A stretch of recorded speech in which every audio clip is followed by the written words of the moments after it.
Olá, santo e abençoado dia, salve Maria, que vive Cristo Rei. Aqui vamos iniciar mais um vídeo no canal e vamos começar pedindo a intercessão, de Nossa Senhora, de São José, de São Francisco, de todos os santos e anjos dos céus e desses santos que estão aqui, Padre Pio, Santa Gema Galgani, São Gabriel da Virgem Dolorosíssima e São Francisco de Assis. E invocamos, a Santíssima Trindade, em nome do Pai, do Filho, do Espírito Santo. Amém.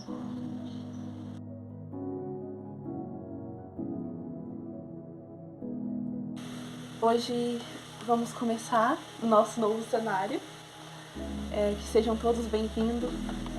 A pedido de uma pessoa muito especial, eu pensei neste cantinho para a gente poder falar sobre os assuntos que o canal quer tratar, sobre os escrúpulos que eu já iniciei, e hoje a gente encerra a parte dos escrúpulos, porque é necessário um aprofundamento bem minucioso para quem quer entender mais. É necessário um aprofundamento com o sacerdote, pois eu tenho uma noção do que é o escrúpulo, porque eu passei por isso, e eu sei falar para algumas pessoas, direcionar naquilo que eu vivi.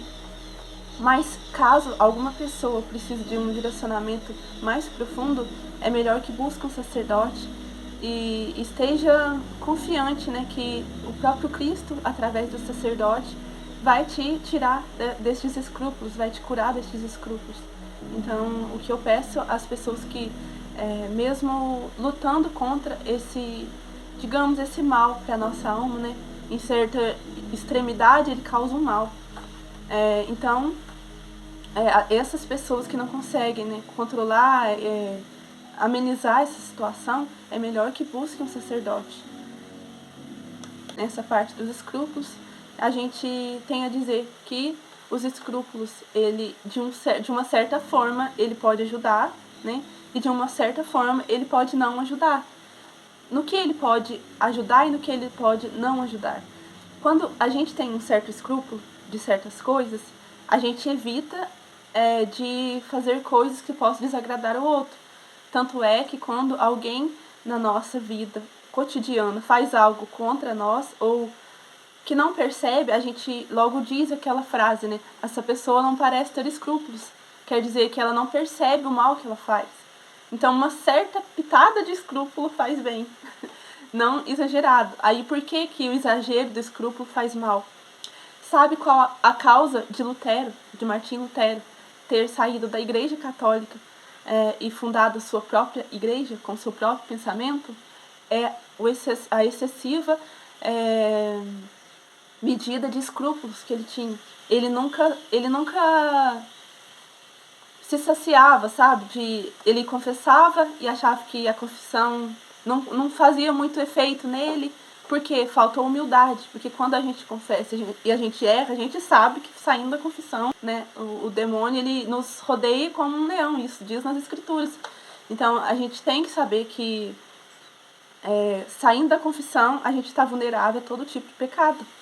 O que nos impede de pecar? A graça santificante que o próprio sacramento nos dá, que ao receber a Eucaristia, Jesus Cristo nos imprime esta graça santificante, que também foi inicialmente imprimida no batismo.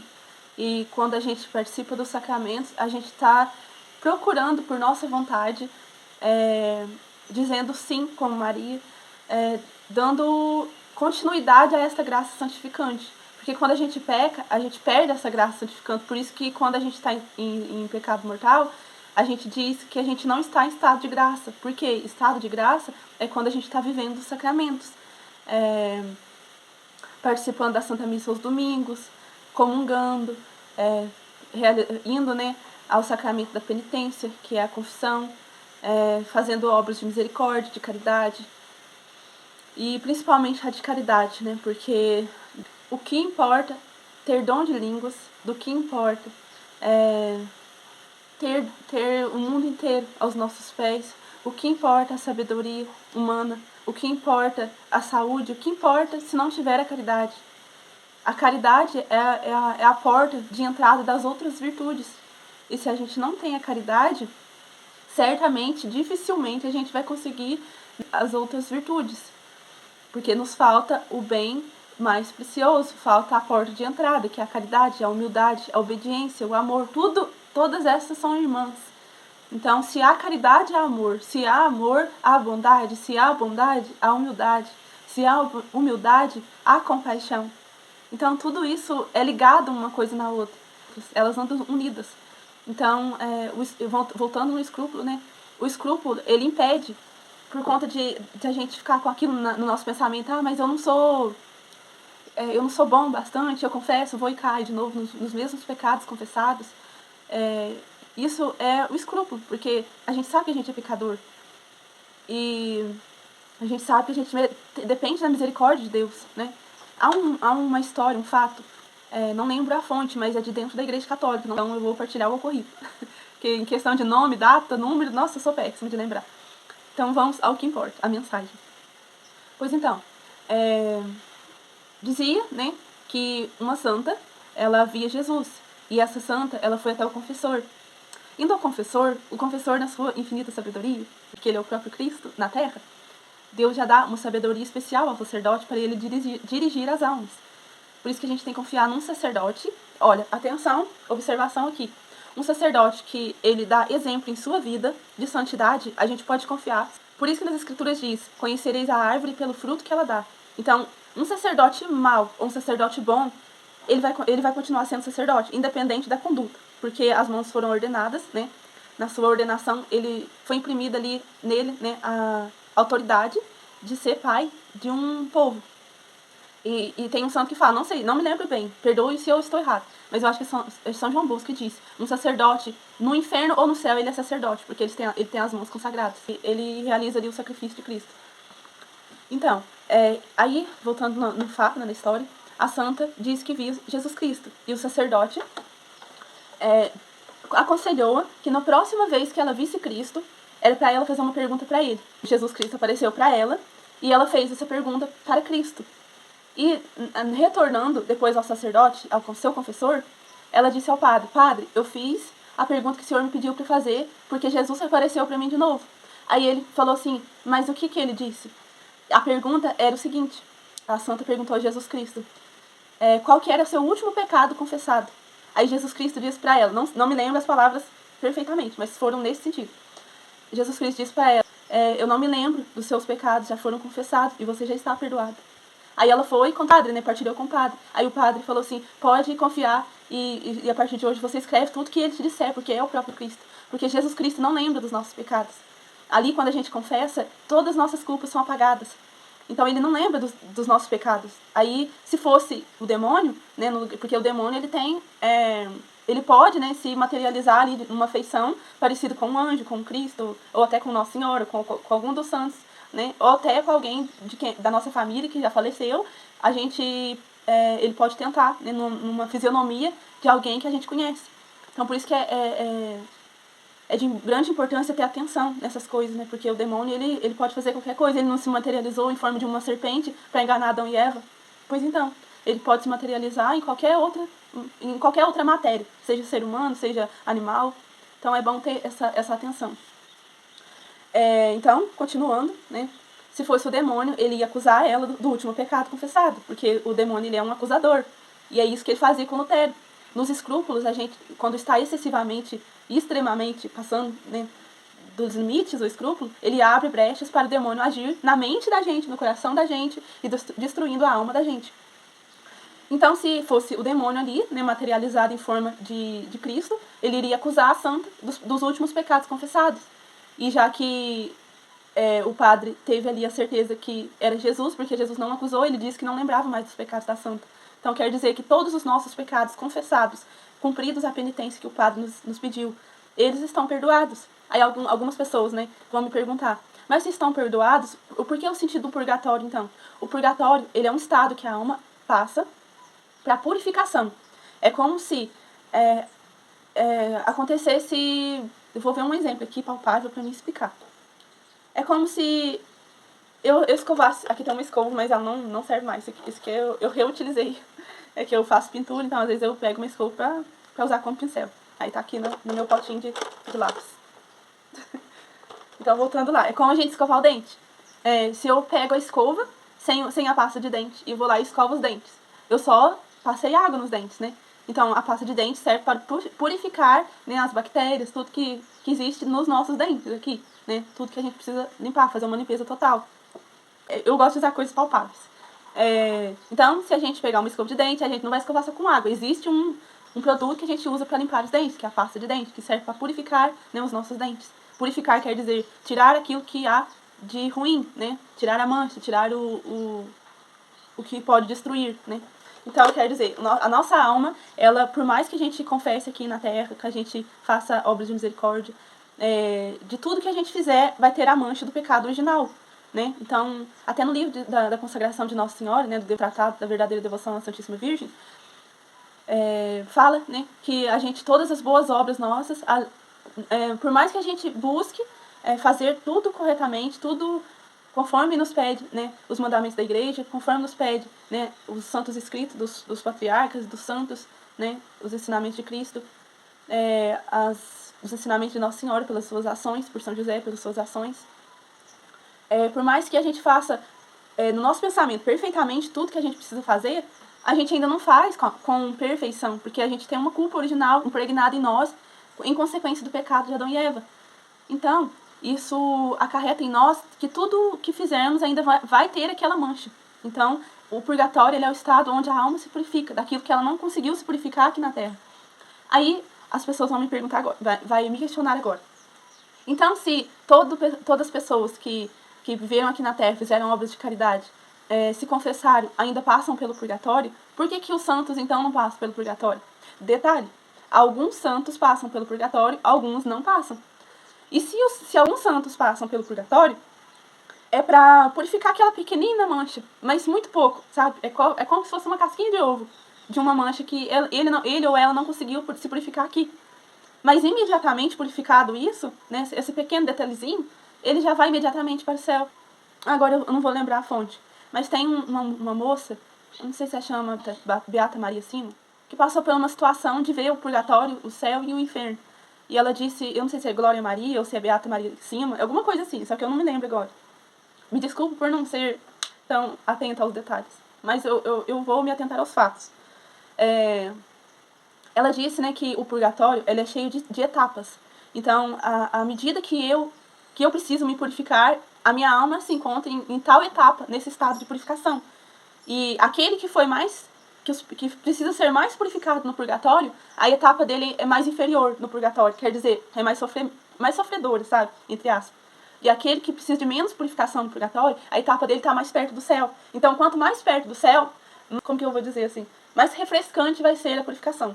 Quanto mais inferior ao céu, quanto mais inferior, mais quente, né? Mais purificante vai ser para essa alma. E quanto mais inferior, quanto menos ela não precisar ser purificada, mais refrescante vai ser a purificação.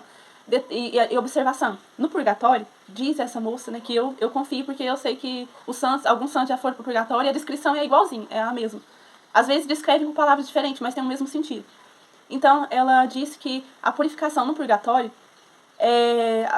as almas lá, elas sofrem de algum modo, mas não é um sofrimento de tristeza, é um sofrimento de alegria. Sabe quando uma mãe, ela levanta de madrugada para ir amamentar um filho que tá chorando de fome? Aí a mãe não vai levantar com tristeza de ter que levantar para ir lá amamentar o filho. Ela vai sofrer de ter que levantar na hora, talvez, do sono melhor que ela tá tendo para alimentar um filho, mas ela tá usando aquele sofrimento com amor. E o purgatório é assim. A gente não vai sofrer por tristeza, a gente vai sofrer por amor. Sim, porque lá a gente não consegue rezar por nós mesmos. Então, por isso que a gente precisa de intercessão de quem está aqui na Terra. Então, uma alma que está no purgatório, ela necessita das orações das pessoas que estão aqui, e principalmente da família. Porque diz, né, nos estudos da igreja, diz que a oração da família tem um potencial maior de tirar aquela alma do purgatório do que a dos demais. Mas caso a família não se preocupe com essa alma, né, não reze por essa alma, os demais que estão colocando intenção de todas as almas do purgatório, se for viável que a oração daquela pessoa de fora da família chegue a essa alma que não é da família dela, Deus pode conceder, né, entre aspas, a libertação dela do purgatório, ela pode subir aos céus, né. É muito importante que a gente reze pelas almas, principalmente de nossa linha familiar, paterna e materna. Tanto é que quando particularmente aqui em casa, quando vamos rezar o terço, eu costumo colocar na intenção das pessoas da minha família, da minha linhagem familiar, paterna e materna, desde Adão e Eva.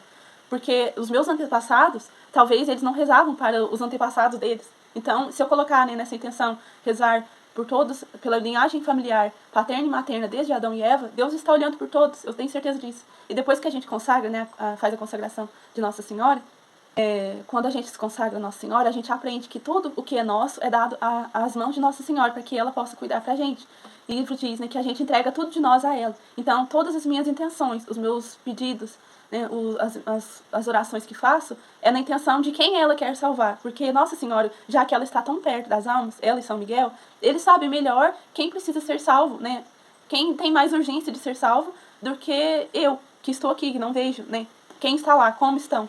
Então eu entrego tudo a ela. Eu faço as minhas intenções, sim, mas no final eu digo que tudo esteja colocado nas mãos de Nossa Senhora e que ela derrame as graças a quem lhe aprouver.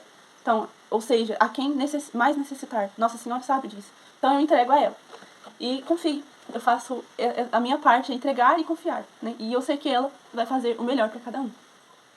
Então, já que a gente já estendeu para outro lado o assunto dos escrúpulos, que não tem como eu explicar os escrúpulos e não tem como eu falar por que de não ter os escrúpulos se eu não explicar essas partes, porque as pessoas vão ficar pensando algumas coisas, né?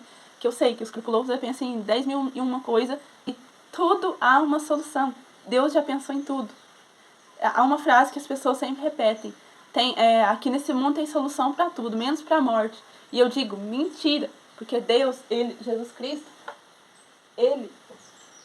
ele morreu por nós, então ele deu a solução para a morte. A solução para a morte está aqui, na Santa Cruz de Cristo. Então eu digo que a solução para a morte, a ressurreição, a Santíssima Trindade. Juntos eles deram a solução para a morte, que é a ressurreição. Então existe solução para a morte.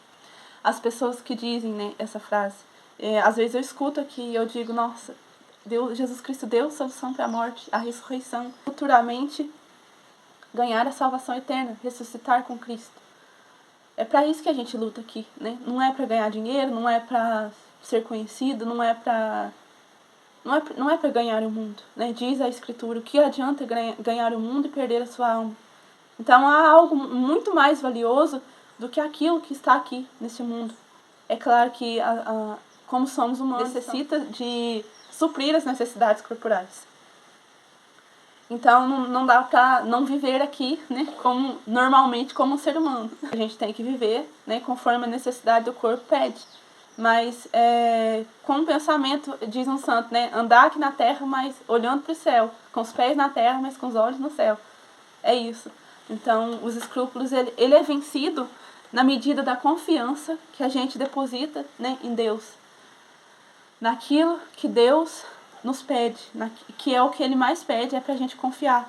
Porque por mais que a gente tenha dons, por mais que a gente tenha sabedoria, que o próprio Deus nos dá, nada disso vale se a gente não tiver confiança em Deus, porque Deus nos prova diariamente.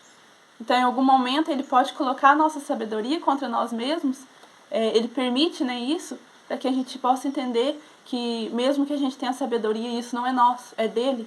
Então, no momento que Ele quiser nos deixar confusos em certas situações, é para testar a nossa humildade, para testar a nossa entrega e a nossa confiança, porque a gente julga que a gente sabia tanto e chega em um momento, Ele nos deixa confusos para que a gente possa entender que a gente é pequeno, que nada está nas nossas mãos, mas tudo nas mãos de Deus, não é?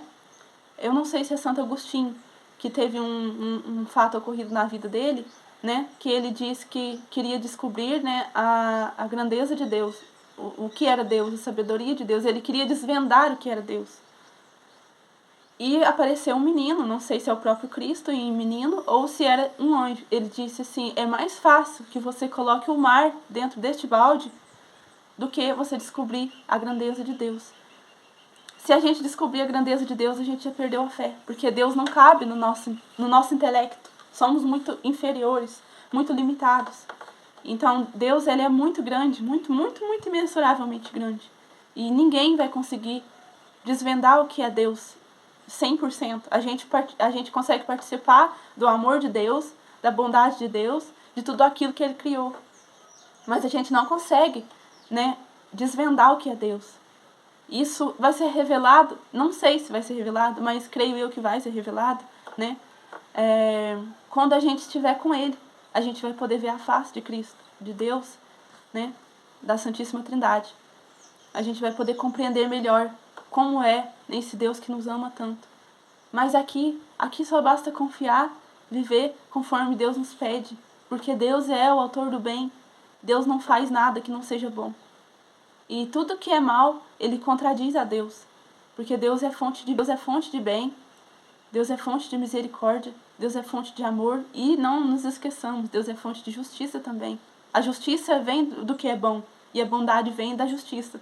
Então a gente não pode se enganar pensando que Deus é 100% só misericórdia, porque Ele é justo também. Né? Como eu disse no purgatório, a gente ter que ir para o purgatório para purificar as nossas faltas, as nossas manchas, é uma parte da justiça de Deus. Porque aquele que não tem as vestes prontas para entrar no reino dos céus, não é digno de entrar no reino dos céus. Então, para entrar lá, é preciso estar com as vestes brancas, alvas como a neve, limpas, né? Então, é por isso do purgatório. Então, terminando, né, nosso episódio dos escrúpulos, eu termino aqui, né, com uma oração, pedindo a Deus, né, que Ele nos ajude a amar a Ele de todo o nosso coração, a termos confiança naquilo que Ele nos pede, mesmo que pareça impossível para nós, mesmo que aquilo nos amedronte, nos cause medo, nos cause dúvida, nos cause tristeza. O que deve permanecer em nós é a confiança em Deus. É como São Pedro, que diz: Senhor, se Tu és o Cristo, me faz ir até a Ti sobre as águas. E Cristo diz: vem, Pedro. Aí Pedro vai e caminha. Só que em um certo momento ele sente medo, ele sente dúvida daquilo que ele está vendo, porque não é algo normal para nossos olhos humanos. Então, às vezes, Deus vai nos permitir ver coisas que não estão dentro da nossa natureza humana. Às vezes, Deus vai nos permitir participar de milagres, de acontecimentos extraordinários. Mas se a gente começar a duvidar, né, cambalear, a sentir medo, a nossa fraqueza vai invadir o nosso ser. Porque o que temos certeza que somos é que somos fracos, né, que somos vulneráveis, que a gente é imprevisível. O ser humano, ele é feito de matéria corruptível e se acaba com o tempo. E Cristo nos deu algo que é eterno, que é a nossa alma. Então, a gente deposita toda a nossa alma na confiança de Cristo, que nosso corpo também vai ser alimentado, né, por esse Espírito Santo, que faz a sermos fiéis até o fim, no pequeno e no muito. Porque se não somos fiéis no pouco, como seremos no muito? Que Deus nos dê a graça de confiar nessa bondade infinita que é Cristo, nesse amor infinito que é Cristo, nesse caminho, na verdade e na vida que é Cristo. Dar-nos tudo de nós a Cristo, e aquilo que está em nós, que Cristo nos dá, dar ao próximo. É isso que consiste o primeiro e o segundo mandamento: amar a Deus sobre todas as coisas e ao próximo como a ti mesmo. E se cumprirmos esses dois mandamentos, esses dois primeiros mandamentos, estaremos cumprindo o restante. Que Deus nos ajude, nos cuide, nos livre de todo mal. Que nos ensine a amar verdadeiramente, a sermos fiéis ao seu chamado, em todos os minutos, em todos os segundos do dia.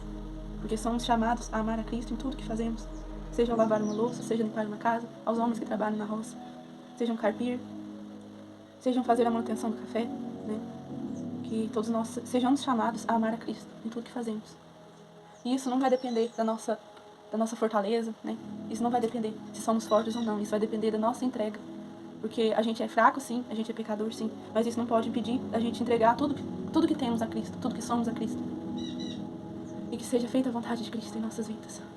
Que nosso Senhor Jesus Cristo olhe por nós, nos abençoe, nos mostre a sua face, tenha misericórdia de nós e nos dê a sua paz. Em nome do Pai, do Filho, do Espírito Santo. Amém. Meu Deus e meu Deus. Paz e bem. Tchau.